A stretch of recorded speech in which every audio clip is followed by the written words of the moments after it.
হযরত শাহজালাল আন্তর্জাতিক বিমানবন্দরের নতুন তৃতীয় টার্মিনাল এখন আলোচনার কেন্দ্রবিন্দু। জাপানি কনসোর্টিয়ামের সাথে এই তৃতীয় টার্মিনালের পরিচালনা নিয়ে সরকার শেষ পর্যায়ে আলোচনা এখন, কিন্তু শেষ পর্যন্ত জাপানের সাথে সমঝোতা না হলে বিকল্প আন্তর্জাতিক অপারেটর খুঁজে নেওয়ার প্রস্তুতির কথা জানিয়েছেন বেসামরিক বিমান ও পর্যটন উপদেষ্টা শেখ বশিরউদ্দিন।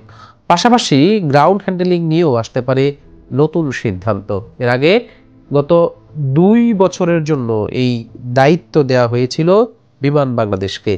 বহুল আলোচিত এই খাতেও আনা হচ্ছে নতুন আন্তর্জাতিক হ্যান্ডেলার, এমনটি ইঙ্গিত দিয়েছেন উপদেষ্টা শেখ বশিরউদ্দিন। যাত্রী সেবা ও বিশ্বমানের সেবা নিশ্চিত করার জন্যই সরকার এই উদ্যোগ গ্রহণ করেছে। কিন্তু প্রশ্ন হচ্ছে, শেষ পর্যন্ত আসলে কে পরিচালনা করবে 21,000 কোটি টাকার এই স্বপ্নের টার্মিনাল? আর গ্রাউন্ড হ্যান্ডেলিং এ বিদেশি অপারেটর নাকি বিমান বাংলাদেশ এয়ারলাইন্সই ধরে রাখবে তার নিয়ন্ত্রণ? প্রিয় দর্শক, আজকের আয়োজন জুড়ে জানবো এসবের বিস্তারিত। দেখতে থাকুন তৃতীয় টার্মিনালের সবশেষ অবস্থা। 21,300 কোটি টাকা ব্যয়ে নির্মিত তৃতীয় টার্মিনালকে বলা হচ্ছে বাংলাদেশের ভবিষ্যৎ এভিয়েশন হাব।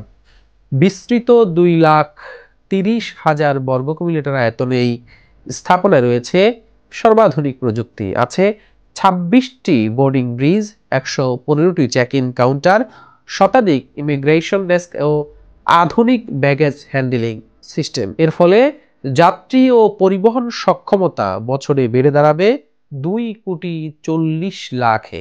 একই সাথে কার্গো পরিবহন সক্ষমতা হবে 12 লাখ টন। Dhaka metro rail, elevated expressway ও হজ ক্যাম্পের সাথে সংযুক্ত এই টার্মিনাল শুধু একটি স্থাপনা নয়, এটি বাংলাদেশের আকাশপথকে আন্তর্জাতিক মানে উন্নীত করার প্রতীক। বছরের পর বছর ধরে গ্রাউন্ড হ্যান্ডেলিং একচেটিয়া ভাবে পরিচালনা করছে বাংলাদেশ বিমান এয়ারলাইন্স। বছরে প্রায় 1,000 থেকে 1200 কোটি টাকা আয় করছে এই খাত থেকে।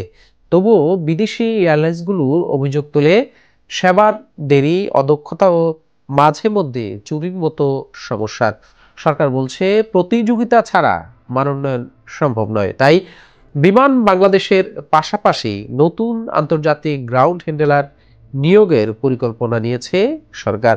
উপদেষ্টা শেখ বশিরউদ্দিন জানিয়েছেন, আগামী সপ্তাহে এ বিষয়ে আনুষ্ঠানিক ঘোষণা আসতে পারে। তবে বিমানের দাবি, তারা ইতোমধ্যে 3,600 নতুন গ্রাউন্ড সাপোর্ট ইকুইপমেন্ট কিনেছে, 57,000-এর বেশি ফ্লাইট পরিচালনা করেছে এবং আরও বিনিয়োগ চলছে। বিদেশি অপারেটর এলে রাষ্ট্রীয় রাজস্বে বড় ক্ষতি হবে বলেও আশঙ্কা করছেন তারা।